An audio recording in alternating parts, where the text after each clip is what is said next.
할렐루야. 이제 금년 한 해도 이제 막바지로 접어들고 있습니다.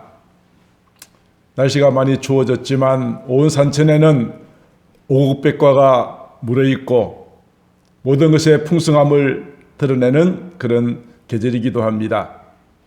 오늘 추수감사주일을 맞이하여서 지난 한 해 동안 저희들을 지켜주신 하나님의 은혜를 감사하며 앞으로도 지켜주실 것을 믿고 나아가시는 저희들이 되기를 소망합니다.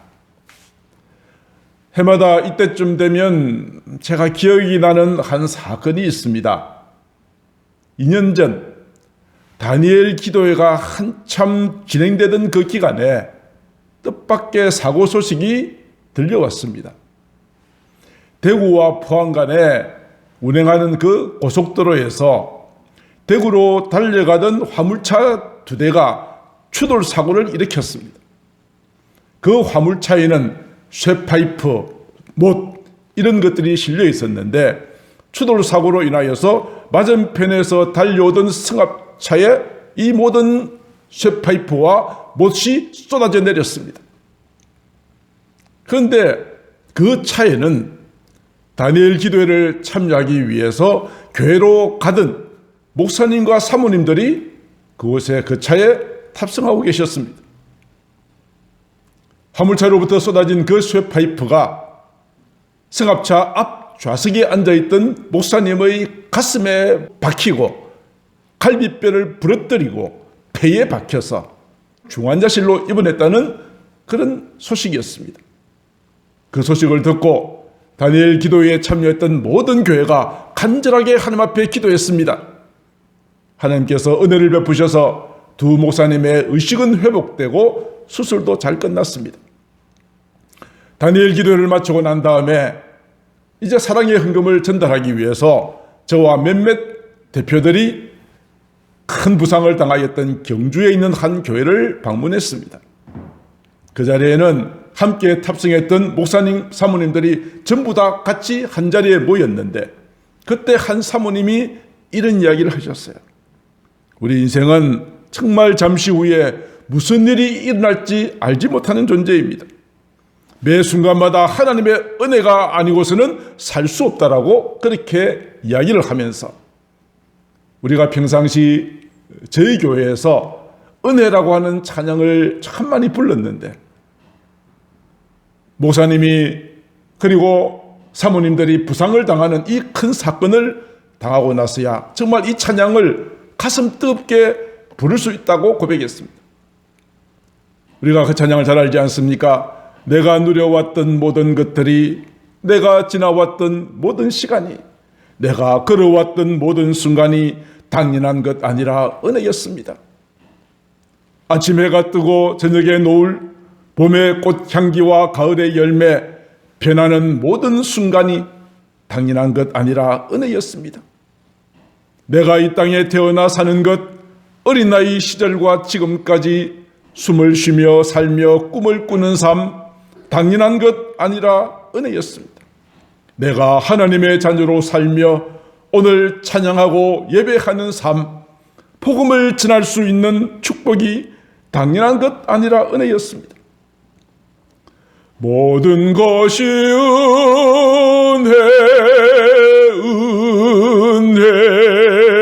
은혜, 한없는 은혜, 내 삶에 당연한 것 하나도 없었던 것을 모든 것이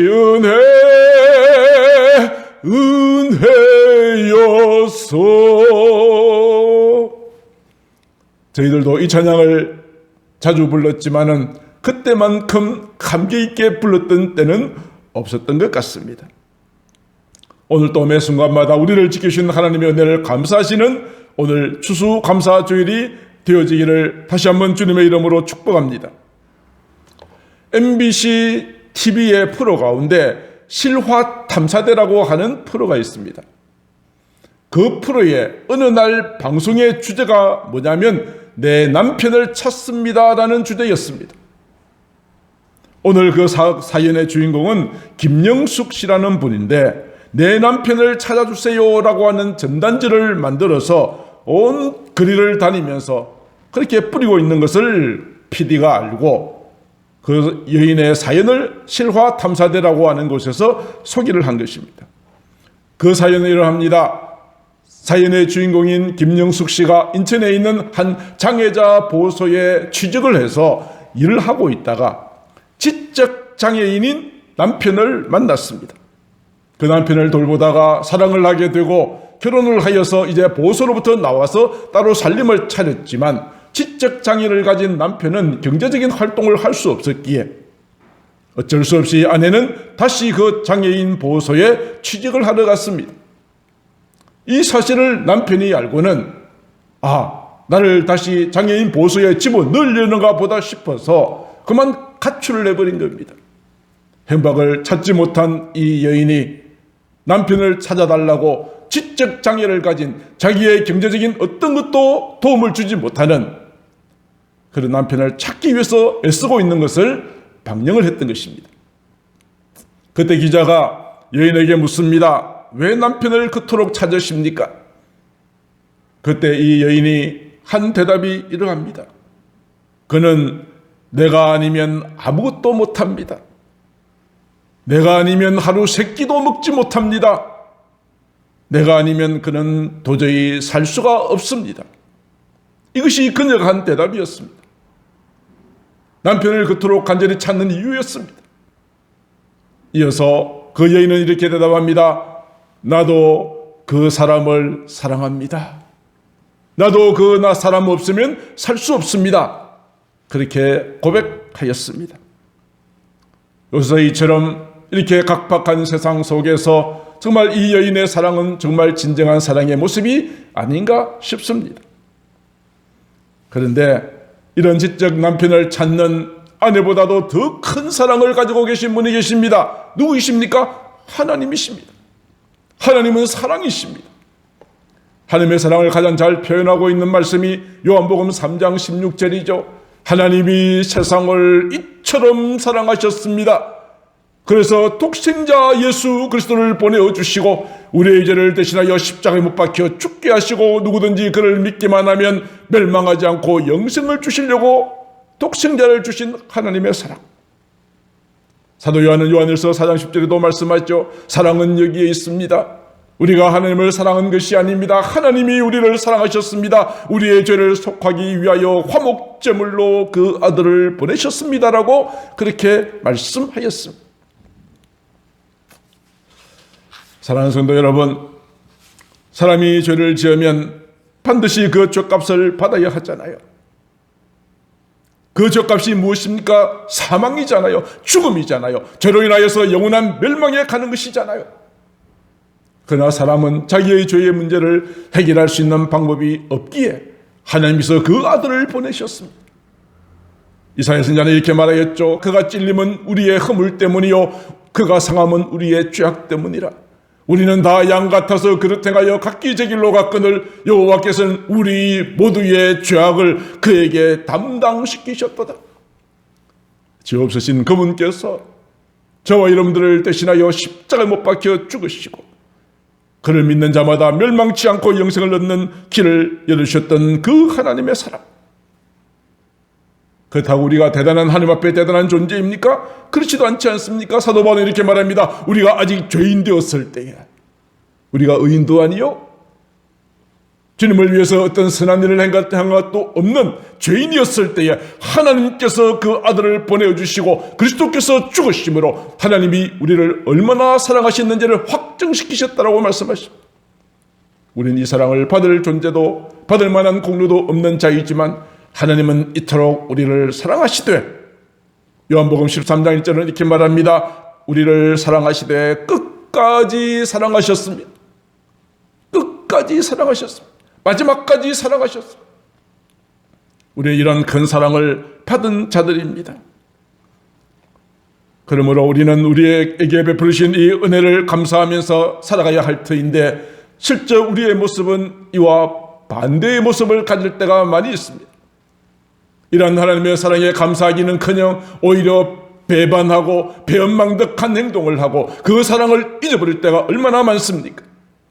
성경에도 그런 내용이 있습니다. 말라기 선지자가 이스라엘 백성들을 향하여 이렇게 책망합니다. 말라기서 1장 2절입니다. 여호와께서 이르시되 내가 너희를 사랑하였노라. 너희를 애굽에서 건져내었고 바벨론 포로에서 건져내었고 내가 너희들을 지금까지 사랑하였다라고 말하였지만 그들은 어떻게 반응하고 있습니까? 주께서 어떻게 우리 사랑했습니까? 하나님의 사랑을 알지도 못하고 오히려 하나님 앞에 하나님의 마음에 가슴에 대못을 박는 그런 배은망덕한 행동을 했던 말라기 선지자 시대의 사람들이었습니다. 모세 시대 때도 마찬가지 아니었습니까? 모세가 이스라엘 백성들을 애굽에서 구원해낼 때 하나님께서 기적을 행하셨습니다. 애굽에 재앙을 내리셨고 홍해를 가르셨고 구름기둥 불기둥 만나와 메추라기 반석에서 물나게 하는 수많은 기적을 통하여서 이스라엘 백성들을 아브라함에게 약속하셨던 젖과 꿀이 흐르는 가나안 땅으로 인도하여 가셨습니다. 그런데 이스라엘 백성들은 이 하나님의 사랑을 잊어버렸습니다. 12명의 정탐꾼을 가나안 땅에 보내었고 그 가운데 10명의 정탐꾼이 보고했던 잘못된 보고 불신앙의 보고를 듣고는 그들은 이렇게 반응합니다. 어째서 여호와가 어째서 하나님이 우리를 그 가나안 땅으로 인도하여 칼에 쓰러지게 하려는가?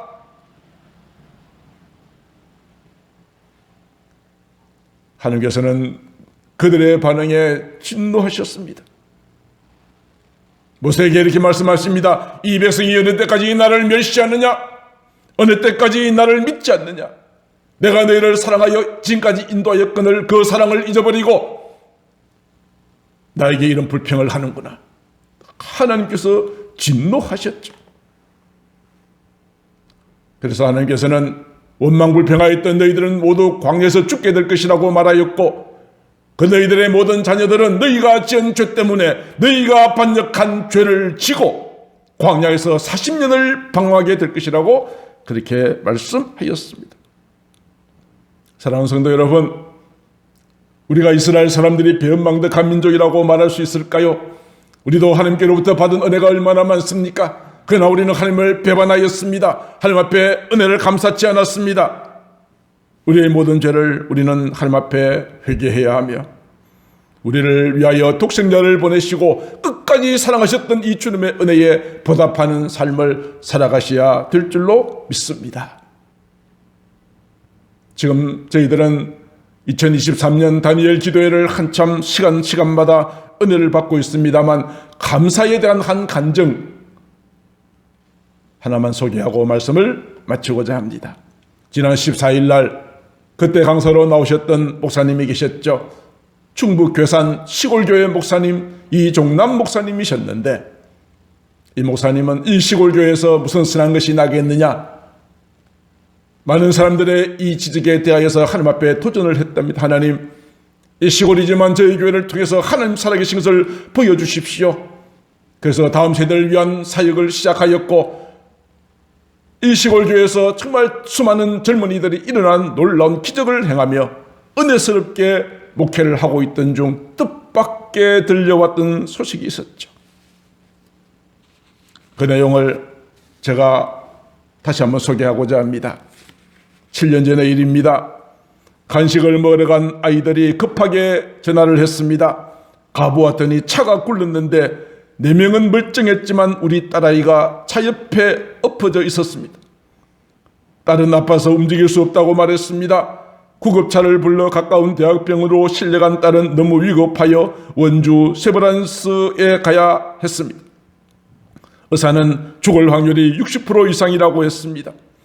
구급차를 따라 뒤에서 운전해가며 하나님 앞에 절규했습니다. 하나님, 이것 아니잖아요. 딸이 차에서 떨어져 나오며 차에 깔려 골절된 뼈가 장파열을 야기하여 매우 심각한 상태였습니다. 밤새 수술하고 새벽에 나온 딸의 모습은 도저히 눈을 뜨고 볼 수가 없을 정도였습니다. 그렇게 병원 생활이 시작되었습니다. 그러한 상황에서 하나님께서 주신 말씀이 시편 57편이었습니다. 시편 57편은 다윗이 사울의 위협을 피하여 굴에 숨어 있을 때 쓴 시입니다. 다윗은 처음에는 이 고난을 벗어나게 해달라고 기도했습니다. 57편 1절은 이렇게 말하죠. 하나님이여 내게 은혜를 베푸소서, 내게 은혜를 베푸소서. 내 영혼이 죽게로 피하되 주의 날개 그늘 아래에서 이 재앙들이 지나가기까지 피하리다. 자기를 안전하게 보호해달라고 그렇게 시작하였던 기도였지만 하나님이 나와 함께 계신다는 그런 확신을 가진 다음부터 그의 기도 내용이 바뀌었습니다. 7절과 8절에 이렇게 말합니다. 하나님이여 내 마음이 확정되었사오니 내가 노래하고 내가 찬송하리이다.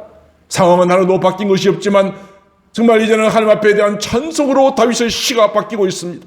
내 영혼아 깰지어다, 비파이아 수고마 깰지어다, 내가 새벽을 깨우리로다. 새벽을 깨운다는 것이 무슨 의미입니까? 하나님 앞에 이 모든 위급 상황을 맡겨드린다는 의미가 아니겠습니까? 오직 하나님만 바라보겠다는 의미가 아니겠습니까?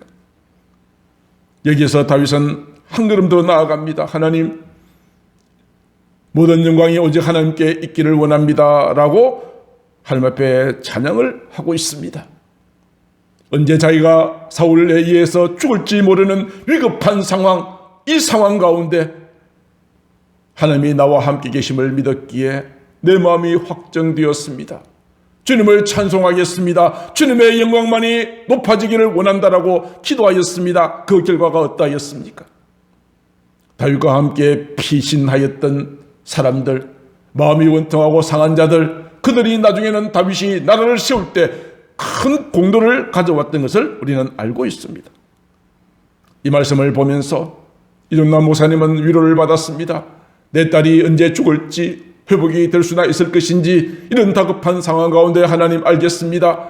하나님 오늘도 하나님께서 이 위기 상황 가운데 나와 함께 계심을 믿습니다 라고 그렇게 힘을 내었다는 것입니다. 딸은 몇 달간 움직이지도 못하고 대소변을 받아내며 누워 있었습니다. 잘 참던 아이가 막 울면서 왜 나만 그러냐고 슬퍼하기도 했습니다. 그때 나는 딸에게 딸아 너는 감사할 것을 찾아보라고 했습니다. 너는 지금 누워만 있지 않느냐? 아무것도 할 수 없지. 그런데 손은 움직일 수가 있잖아. 너 핸드폰에다가 네 손을 움직여가며 네 카톡에다가 감사 일기를 오늘부터 써봐. 감사. 그래서 이 아이가 이제 할 수 있는 게 누워있는 것이 전부였기 때문에 손을 움직일 수 있으니까 매일같이 핸드폰에 감사 일기를 쓰기 시작했습니다. 그때 소개된 일기 내용이 이런 내용입니다. 주님, 중환자실에서 고통스러워할 때가 엊그제 같은데 벌써 모든 과정을 마치고 재활을 기다리고 있네요.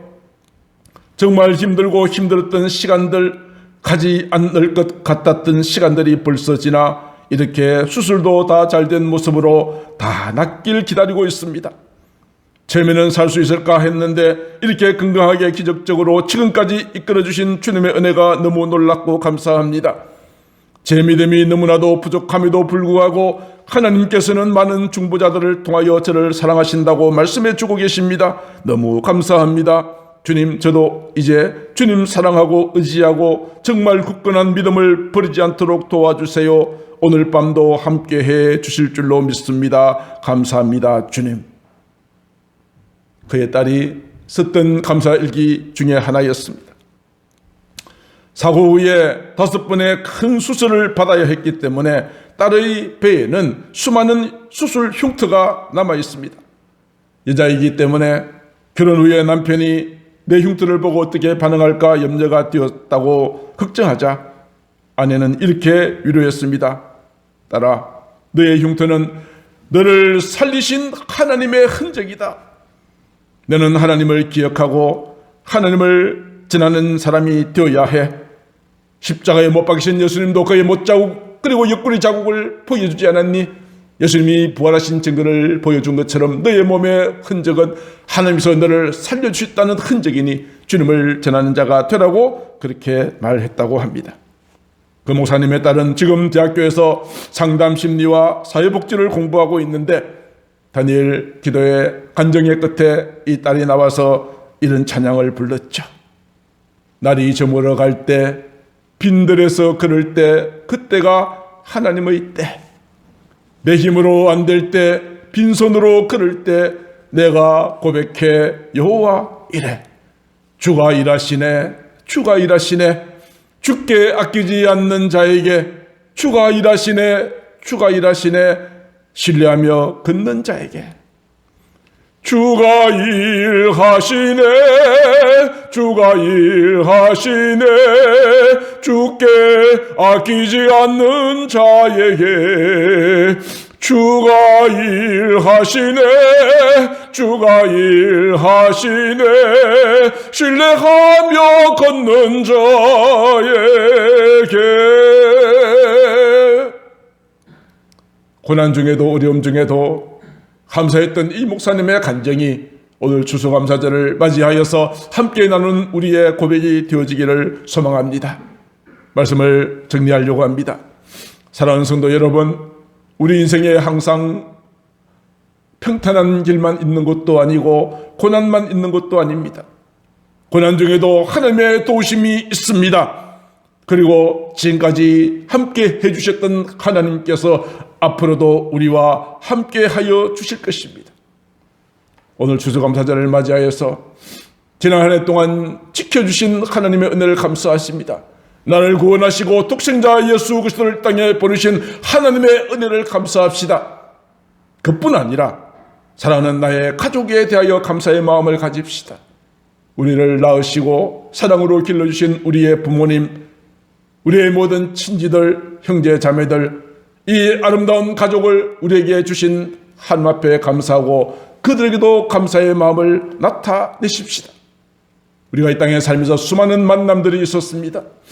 남편과 아내, 부부의 만남도 있었고, 우리의 영혼을 보살피는 주의 종들과의 만남도 있고, 성도들과의 만남도 있고, 그리고 수많은 직장에서의 친지들, 직장에서의 모든 직장 동료들과 상사들, 그리고 학교의 선생님들, 이웃들, 친구들, 그들에게도 이러한 만남을 주신 하나님 앞에 감사하고 그들에게도 감사의 마음을 표현하는 저와 여러분들 되시기를 바랍니다. 말씀을 마치고자 합니다. 사랑하는 성도 여러분, 우리의 일상생활 가운데 지극히 작은 것에 감사할 때 하나님께서는 더 큰 감사를 주실 것입니다. 기적은 대단한 것이 아닙니다. 내가 살아 숨쉬는 모든 것들이 기적입니다. 우리 다 같이 말씀을 같이 외쳐보실까요? 시작. 지난 세월이 모두 기적입니다. 아멘. 새끼 밥을 먹는 것이 기적입니다. 아멘. 움직일 수 있는 것이 기적이에요. 아멘. 주님을 부를 수 있음이 기적입니다. 그렇습니다. 우리의 매일매일의 일상 가운데 우리는 하나님 앞에 감사의 제목을 찾고 날마다 주님 앞에 감사하고 내가 살아 숨쉬는 모든 것들이 하나님의 은혜임을 고백하면서 늘 주님 앞에 믿음으로 살아가시는 저와 여러분들 다 되실 수 있기를 주님의 이름으로 축복합니다. 기도하겠습니다. 사랑하는 하나님 아버지, 오늘 추수감사주일을 맞이하여 나를 구원하시고 나를 사랑하시고 나와 함께 하시고 순간순간마다 도와주시고 은혜 베풀어 주심을 감사합니다. 우리가 이 큰 사랑을 받았지만 우리는 그 사랑을 감사치 않고 배은망덕하고 원망불평하였던 저희들의 연약함을 주님 앞에 회개합니다. 용서하여 주시고 아버지 하나님, 내 모든 일상 가운데 지극히 작은 감사를 주님 앞에 올려드릴 때 우리를 통하여 영광 받으시고 우리의 삶이 더 큰 은혜가 넘치는 복된 삶이 되어질 수 있도록 축복하여 주시옵소서. 사랑이 많으신 우리 구주 예수님 이름으로 감사하며 기도드리옵나이다. 아멘.